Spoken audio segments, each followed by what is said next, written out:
भारत में सुसाइड की केस ज़्यादा बढ़ रही है। कई लोग ज़्यादा विचार करने से अपना संतुलन, माइंड का संतुलन वो बिगड़ रहा है।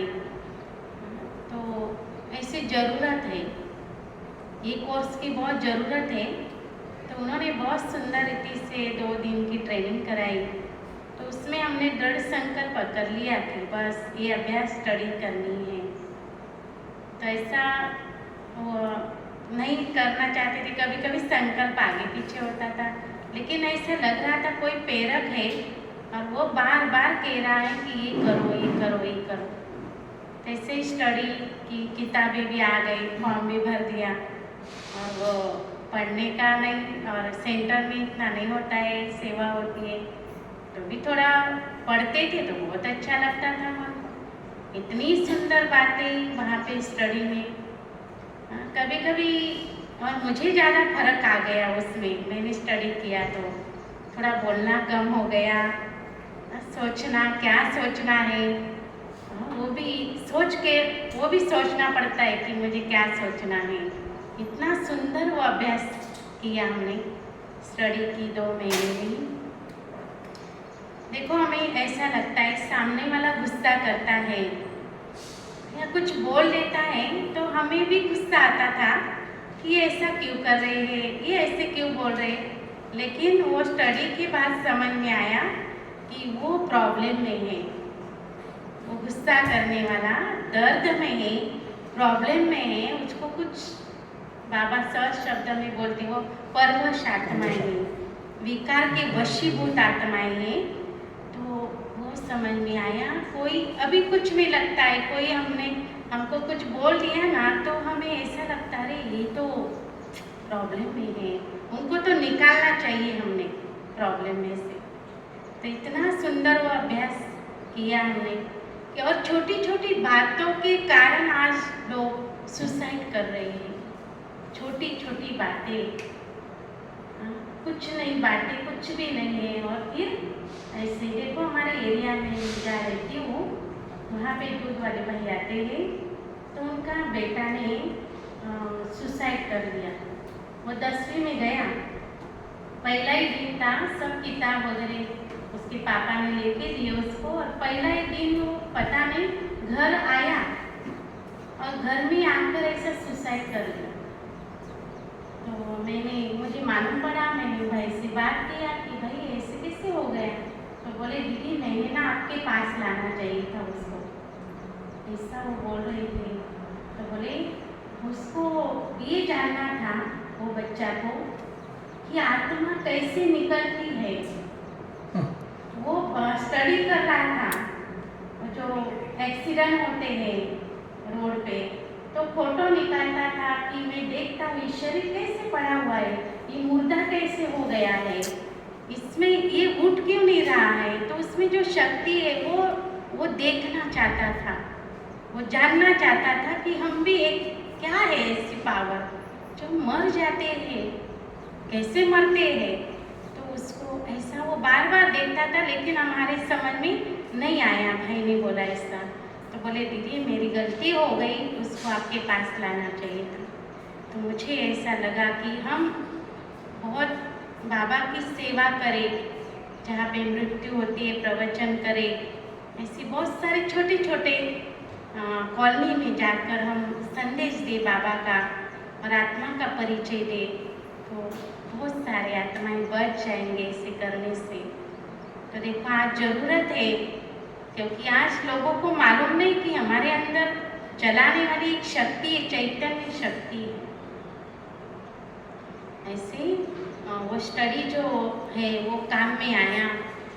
और अभी कोई कुछ भी बोलता है, मैं अनुभव सुनाती हूँ, कोई कुछ भी करता है तो ध्यान ही नहीं जाता है ये क्या बोल रहे हैं, ये क्या वो कर रहे हैं। क्योंकि हम ऐसी बातों में फंसते थे कि हाँ मेरे बारे में ऐसे बोला इन्होंने, हाँ इन्होंने तो ऐसे कर दिया। ये कुछ भी बातें नहीं, ये डिस्टर्ब करने वाली बातें जो बाबा उसको सहज शब्द में कहते परिस्थिति। और मेरी स्वस्थिति क्या है, वो परिस्थिति है, वो आपके सामने आएंगी।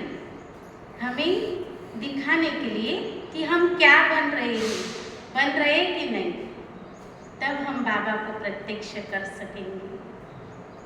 जब हम वो शक्तिशाली बनेंगे, बाबा ने आज कहा ना, शक्तियों को ऑर्डर करो, तो वो मुझे टाइम पर याद आना चाहिए। जैसे अभी कोई बात करते हैं, अज्ञानी लोग आते हैं तो कुछ बताते हैं, समस्या है, तो मैं एक विधि अपनाती हूँ कि मैं डायरेक्ट परमधाम में बाबा और मैं बैठी हूँ और शरीर यहाँ बैठा है, ये सुन रहा है, ये कान सुन रहे हैं, और वो समस्या मैं नहीं सुन रही हूँ, बाबा सुन रहे हैं। मैं बाबा के पास शक्तिशाली होकर बैठी हूँ, बाबा सुन रहा है और बाबा उसका समस्या का निवारण करेगा। बाबा कहते हैं ना, बच्चे मुझे शरीर चाहिए। क्या चाहिए? शरीर चाहिए। मैं बिंदु स्वरूप हूँ, तो मैं आपका ये शरीर ले लेता हूँ। वो समझ में नहीं आता है हम सभी को, ये ब्राह्मण आत्माओं द्वारा बाबा कार्य कर रहा है, और वो समाधान स्वरूप भी बन जाते हैं। वहाँ ही उनको बहुत अच्छा अनुभव हो रहा है कि दीदी आपके पास आए, यहाँ पे आए तो बहुत अच्छा लगा। जिससे हम कुछ भूल गए, सब हमारी समस्याएं वो भूल गए। इतना इजी जीवन है, इतना सुंदर ये अनुभव। और बस बाबा के पास बैठ जाना। जब भी आपको कोई सुनाए तो आप उसको ज़्यादा बोलो नहीं, कुछ भी बातें कहने की जरूरत नहीं है, उसका सुनते रहो और बाबा उसका निवारण देगा। बाबा बोलेगा, बाबा को जो बोलना है। हम कुछ भी हमारी मन की बातें वहाँ नहीं सुनानी है। तो इतना सुंदर स्टडी अभ्यास मैं अभी भी कर रही हूँ, करती रहूँगी। और मुझे बहुत सारी सेवा करनी है ऐसी आत्माओं की जो स्ट्रेस में है, टेंशन में है। ऐसा बहुत सुंदर हमने अभ्यास किया और अनुभव और बड़ों की दुआएं, दीदी की दुआओं से ही हम बहुत आगे बढ़ रहे हैं। दीदी ने हाँ बोला और हम बस निकल चले, और ऐसा लगता है कोई कर रहा है हमारे द्वारा, मुझे आगे कर रहा है, बस यही फीलिंग आती है। सब डर निकल गया। जो डरते थे हम, कभी कभी घबरा जाते थे, बाबा ये कैसे होगा। तो देखो, मैं एक मंदिर में गई थी, स्वामी समर्थ निवृत्ति नगर, प्रेम नगर की तरफ है वहाँ पे। तो वहाँ पे मैं गई थी कोर्स करने के बाद। वहाँ मंदिर बहुत बड़ा मंदिर है, और गुरुवार के दिन वहाँ पे 50-60 लोग होते ही हैं।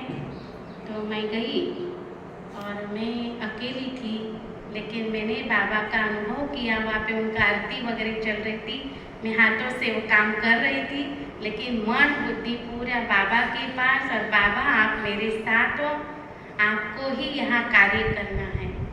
बाबा को मैंने याद किया और मैंने कहा यहाँ पे ज़्यादा आत्मा परमात्मा का तो नहीं बोलना है, क्योंकि लोग ये सुनकर क्या हो जाते, बस यही बात है।